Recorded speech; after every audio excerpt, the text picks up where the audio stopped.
Hello friends, how all are you? I hope you all are very well. So in yesterday class we learnt about present continuous tense. We saw about affirmative type of sentences, negative type of sentences, interrogative and negative interrogative. And today we are going to learn about present perfect tense. So चलो start करते हैं इसको। तो पहले हम, जैसा कि मैं प्रीफर करती हूँ कि पहले आपको यूजेस बता दिया जाए कि कहाँ कहाँ पर हमें टेंस यूज़ करना है। लाइक मैंने सिंपल प्रेजेंट टेंस में भी आपको बताया था, देन मैंने प्रेजेंट कॉन्टिन्यूस टेंस में भी सेम रूल रखा था, और अभी हम फिर जानने वाले हैं और we are going to learn about uses.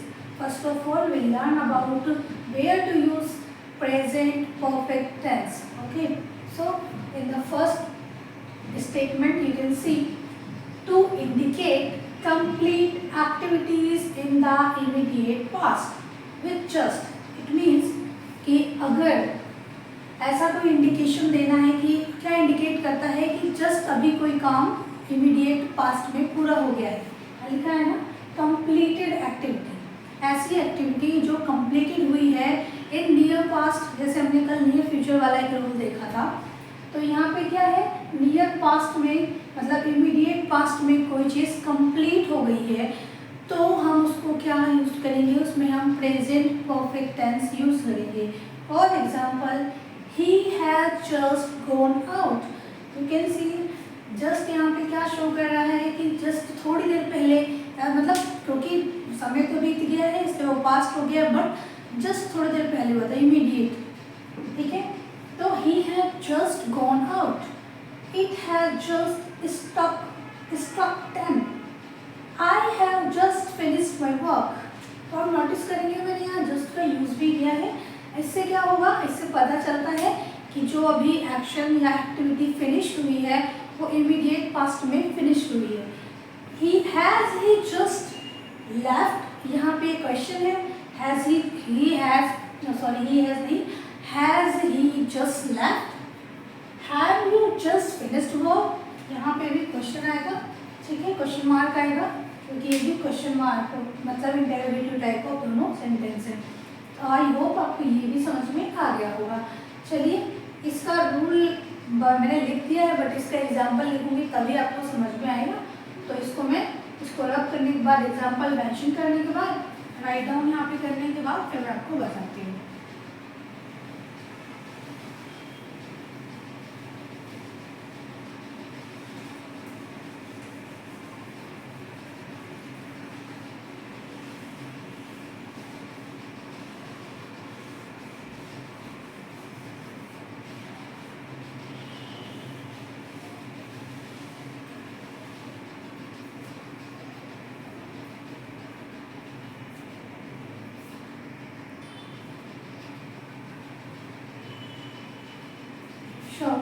The next example, to express past action whose time is not given and not definite।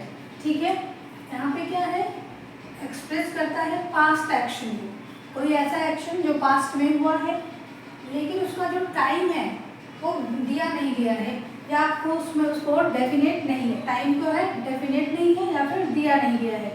तो ऐसा एक्शन आपको दिखाना है जो पास्ट में हुआ है बट उसमें कोई टाइम मेंशन नहीं है, टाइम नहीं दिया है या फिर उसमें टाइम डेफिनेट नहीं है। तो वहाँ पे हम लोग क्या करेंगे, वहाँ पे भी हम प्रेजेंट परफेक्ट टेंस यूज़ करेंगे। For example, have you read Gulliver's travels? Have you read Gulliver's travels? ये बुक का नाम हो गया, ठीक है। तो इसमें भी कोई टाइम वगैरह मेंशन नहीं है, मतलब जब पूछने का तरीका क्या है, इसका मतलब कोई चीज़ पास्ट में पढ़ा होगा तभी तो पूछा जा रहा है ना कि have you read Gulliver's Travels. ऐसे ही, I have never known him to be angry, इसका मतलब कि इसमें जो बोल रहा है, जो आई पर्सन है वो क्या बोल रहा है, I have never known him to be angry, मतलब कभी भी उनको गुस्सा करते हुए नहीं देखा है। तो इसका मतलब ये तो नहीं है ना कि वो पास्ट में ही हैपन है, क्योंकि गुस्सा करते हुए नहीं देखा है इसका मतलब पास्ट की बात हो रही है ना, कि कोई चीज़ पास्ट में योगी नहीं देखा होगा कभी, तो लेकिन उसमें टाइम पीरियड मेंशन नहीं है, कोई टाइम मेंशन नहीं है, इस वजह से हमने यहाँ पे present present perfect tense use किया है। Next one is mister Hari has been to Japan. Mister Harry has been to Japan. यहाँ पे भी क्या है, यहाँ पे बीन जो है बी की थर्ड फॉर्म है, क्योंकि हम प्रेजेंट परफेक्ट टेंस में वर्ब की पास्ट पार्टिसिपल लेते हैं या फिर आप बोल सकते हो थर्ड फॉर्म लेते हैं। ठीक है, तो एस के साथ बीन, बीन का मतलब यहाँ पे जाना हो गया। ठीक है, जैसे कि गो वेंट गोन, तो यहाँ पे गोन भी हो सकता था। ठीक है, तो यहाँ पे mister Hari has been to Japan. Someone has eaten my shoe. ये क्या है, एक्सक्लेमेटरी साइन है, बिकॉज समवन इसलिए आया है क्योंकि पता ही नहीं है किसने खा लिया सूप को। तो someone has eaten my shoe, ये भी पास्ट में हो चुका होगा, किसी ने खा लिया है, बट मतलब पास्ट में हुआ, पर उसमें टाइम मेंशन नहीं है। और have you ever seen gone with the wind, ये भी कोई बुक है, तो या इसमें भी क्वेश्चन पूछा गया है कि हैव यू एवर सीन या फिर have you seen gone with the wind. तो ये सब क्या है, इसमें क्या दिखाया गया है कि ये सब हैपन कब हुए हैं, तब है पास्ट एक्शन है। तो एक्शन से सारे वो पास्ट एक्शन है। ठीक है, पास्ट एक्शन क्यों है, क्योंकि जो हम यहाँ पे जो भी हम वर्ब लेते हैं ना, वो पास्ट पार्टिसिपल होता है। ठीक है, जो एक्शन वर्ब होगा वो पास्ट पार्टिसिपल होता है, इसका मतलब वर्ब की थर्ड फॉर्म होती है। ठीक है, तो पास्ट एक्शन को ये शो कर रहे हैं सारे, लेकिन इसमें टाइम मेंशन नहीं है, टाइम इसमें नॉट गिवन, इसलिए हमने यहाँ पे प्रेजेंट परफेक्ट टेंस यूज किया है। आई होप कि ये वाला भी आपको समझ में आ गया होगा। चलिए इसको भी रैप करते हैं और आगे नया रूल सीखते हैं।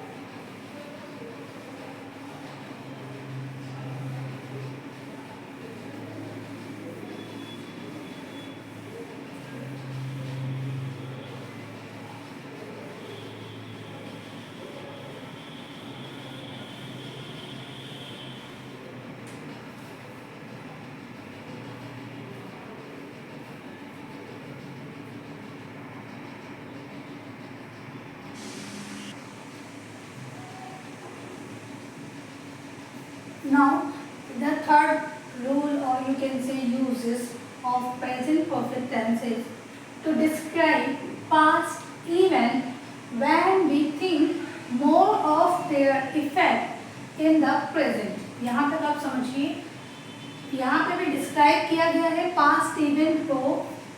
ठीक है, यहाँ पे एक पॉज ले लेना। ठीक है, उसके बाद when we think more of their effect in the present, यानी कि हमारा जो फोकस है उसका जो इफेक्ट पड़ेगा, जो मतलब पास्ट में जो इवेंट हुआ है और जो उसका इफेक्ट पड़ेगा, वो हम उसके इफेक्ट जो प्रेजेंट में उसका इफेक्ट है उस पर हम ज़्यादा जोर दे रहे हैं। ठीक है, then of the action itself, मतलब एक्शन को, मतलब एक्शन जो है उसमें जो एक्शन हुआ है उस पर जोर ना देकर हम किस पे जोर दे रहे हैं, कोई ऐसी घटना which is happen in past. Okay, and हमारा ध्यान किस पे है, हमारा उस एक्शन पे नहीं है, हमारा ध्यान है उसका जो प्रेजेंट में इफेक्ट पड़ रहा है। तो for example, Gopi has eaten all the biscuits. Now you in your mind the question raise and where you can say that effect of the present। तो what is the effect in the present? It means कि गोपी ने जो है सारे biscuits खा लिए, तो आपके लिए तो कुछ नहीं बचा ना, तो आप उस बात पर जोर देना चाह रहे हैं कहीं ना कहीं कि मेरे लिए तो बिस्किट बचे ही, उसने सारा खा लिया, तो उसका प्रेजेंट इफेक्ट पे आप जोर देने के लिए ऐसी बात बोल रहे हैं और आपने प्रेजेंट परफेक्ट यूज किया है। फॉर एग्जाम्पल यहाँ पे मैं लिख भी दूंगा, जैसे कि यानी कि दैट इज, इसका मतलब एक ये भी निकला ना कि आपके लिए कुछ नहीं बचा, यानी कि देयर आरंट एनी लेफ्ट।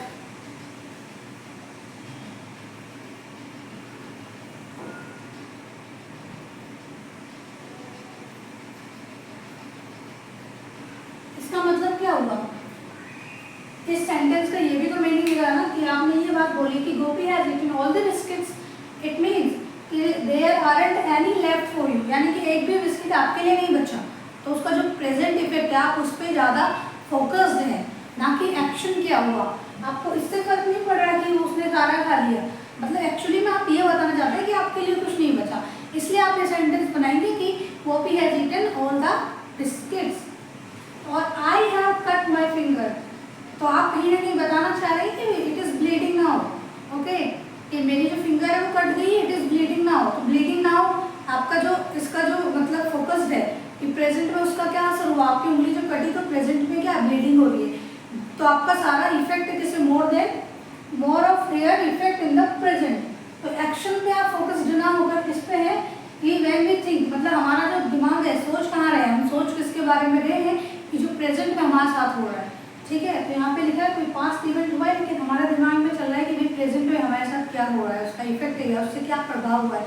अगर ऐसा कुछ सिचुएशन आए तो आप तो यानी कि एक बार समझ लेते हैं कोई पास्ट इवेंट, ऐसी घटना जिसका जो है, जिसमें आप क्या सोच रहे हैं, हम किसके बारे में सोच रहे होते हैं कि उसका जो इफेक्ट है वो प्रेजेंट में क्या पड़ा है, रादर देन कि उसमें उसका एक्शन इटसेल्फ क्या था। तो इसका इफेक्ट क्या हो रहा है, जैसे इसमें गोपी ने पूरे बिस्किट खा लिए, तो आपका इसका इफेक्ट क्या है कि आपके लिए कुछ नहीं बचा। तो आप तो यही सोच रहे हैं ना कि मेरे लिए तो कुछ बचा ही नहीं, इसलिए आप ये वाला सेंटेंस बोल रहे हैं। मान लो कि गोपी इज योर सिस्टर, अब आपको मम्मा से कंप्लेन करनी है, आपको आप ये ना बोल के कि मेरे लिए कुछ नहीं बचा, आप क्या बोलना चाह रहे हैं कि Gopi has eaten all the biscuits. It means कि आप ना कहीं सोच ये रहे हैं कि मेरे लिए तो कुछ बचा ही नहीं है, तो आप उसके प्रभाव पे ज़्यादा ध्यान दे रहे हैं, ठीक है। जैसे आई हैव कट माई फिंगर, अब आप मम्मा को डायरेक्टली नहीं बोल सकते ना कि mamma I have cut my finger, क्योंकि अगर फिंगर कटी है तो ब्लीडिंग है, इट्स नॉर्मल कि ब्लीडिंग तो होनी है, तो it is bleeding now, but it is understood by your self only. So I have finished my work, इसका मतलब कि अब आपके लिए नथिंग, आपके लिए कोई वर्क करने के लिए कुछ बचा ही नहीं है, तो आप ये कहना चाहते हो कि मतलब मैं फ्री हूँ, I have finished my work मतलब आई एम फ्री, मैं तो भी अभी फ्री हो गया हूँ क्योंकि मेरा काम तो हो गया है, ठीक है। तो जब भी ऐसा हो कि जब आपका फोकस्ड कहाँ है, यानी कि हम किसके बारे में ज़्यादा सोचने लगते हैं, उसके प्रभाव के बारे में, इफेक्ट के बारे में एट प्रेजेंट टाइम, मतलब प्रेजेंट में उसके इफेक्ट के बारे में, यानी हमने पास्ट में कोई घटना देखी, उसके जो प्रेजेंट है उसके इफेक्ट के बारे में हम ज़्यादा सोच रहे हैं, तब हम ऐसे सेंटेंसेस यूज़ करते हैं। ओके, ये भी समझ में आ गया होगा। चलते हैं नेक्स्ट रूल की तरफ, इसको रब कर देती हूँ।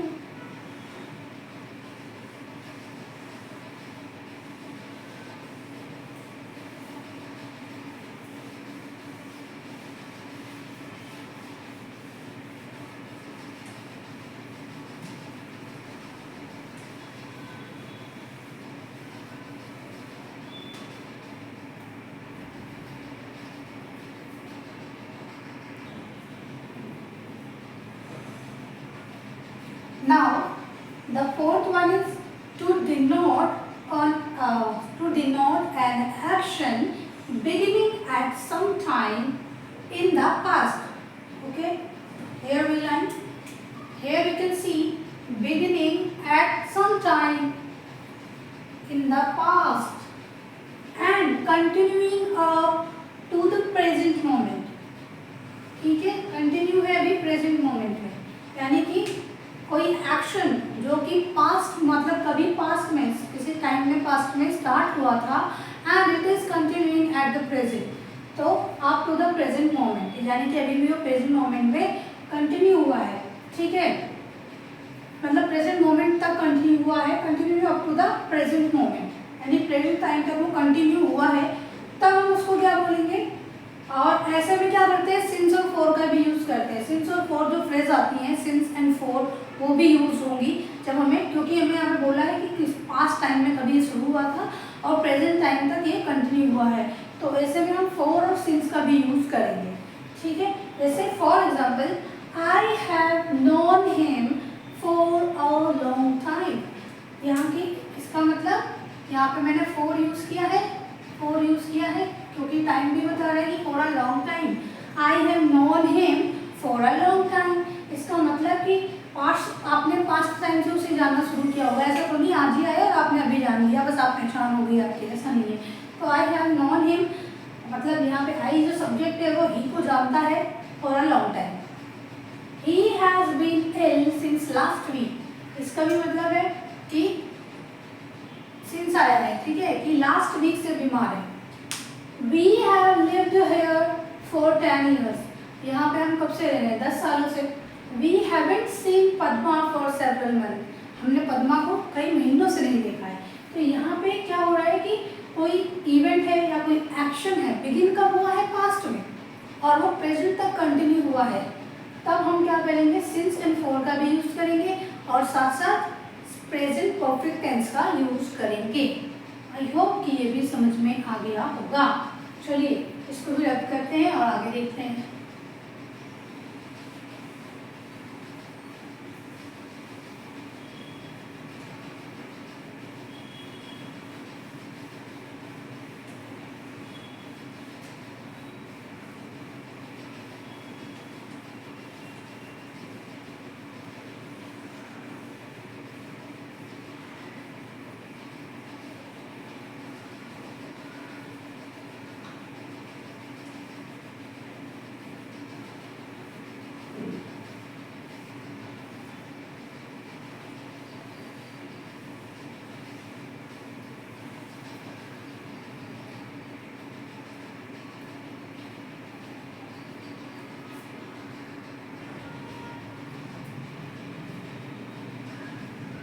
Now the next uses is that action repeated in an unspecified period between past and now।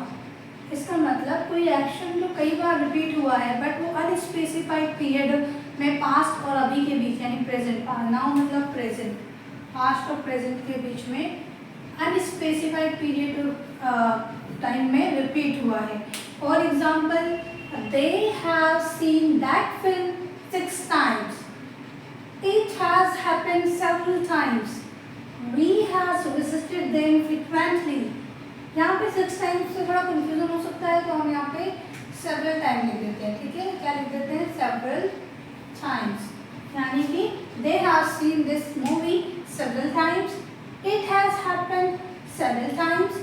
और we have visited them frequently. We have eaten at that restaurant many times. We have eaten at that restaurant many times. तो यहाँ पे आपने क्या सीखा कि जब आपका अनस्पेसिफाइड पीरियड बताया गया हो पास्ट एंड प्रेजेंट के बीच में, तो ऐसे एक्शन के साथ भी आप क्या यूज करेंगे, प्रेजेंट परफेक्ट टेंस यूज करेंगे, ठीक है। चलिए इसको भी देख लिया होगा, इसे देख लीजिए और रद्द कर देते हैं।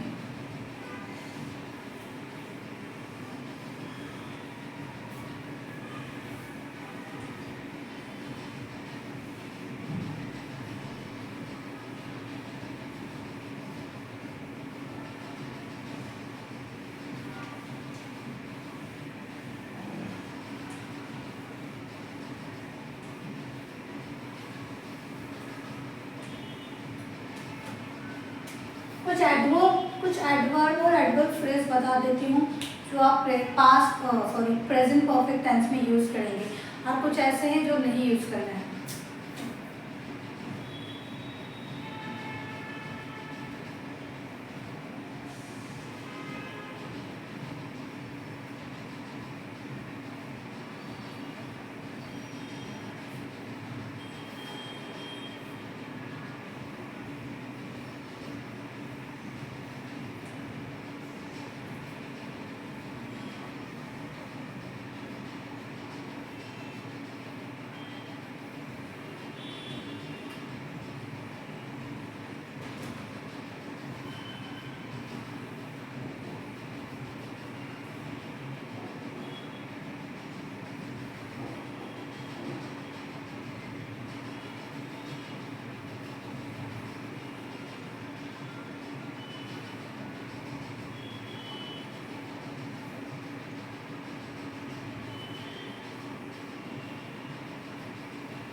ठीक है, तो ये कुछ ऐसे एडवर्ब और एडवर्ब फ्रेजेस हैं जो आपको मतलब प्रेजेंट परफेक्ट टेंस में यूज करना है, ठीक है, जो आप बताइए।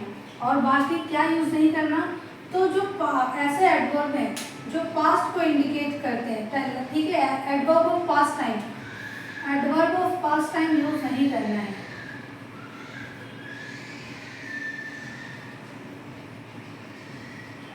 ये यूज़ नहीं करना है, ये यूज़ करना है। ये कौन से, जैसे कि मैंने यस्टरडे यूज़ किया, तो यस्टरडे अगर आप यूज़ करते हैं सेंटेंस में तो वो रॉन्ग हो जाएगा। जैसे कि for example, he has gone Kolkata, gone to, he has gone to Kolkata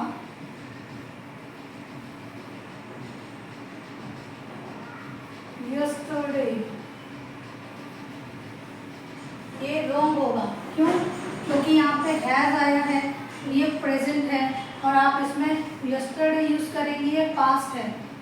past तो पास्ट मतलब एडवर्ब ऑफ पास्ट टाइम है, तो you can't use it, okay, you don't have to use this.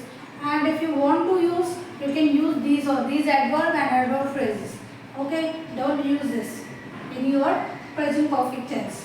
Okay. So I hope कि आपको समझ में आ गया होगा। तो आज के लिए बस इतना ही। जो भी आपको मतलब कोई भी आपको नहीं समझ में आता, कुछ नहीं समझ में आता, कोई डाउट है और आपकी कोई भी क्वेरी है, you can write down in comment box. Thank you.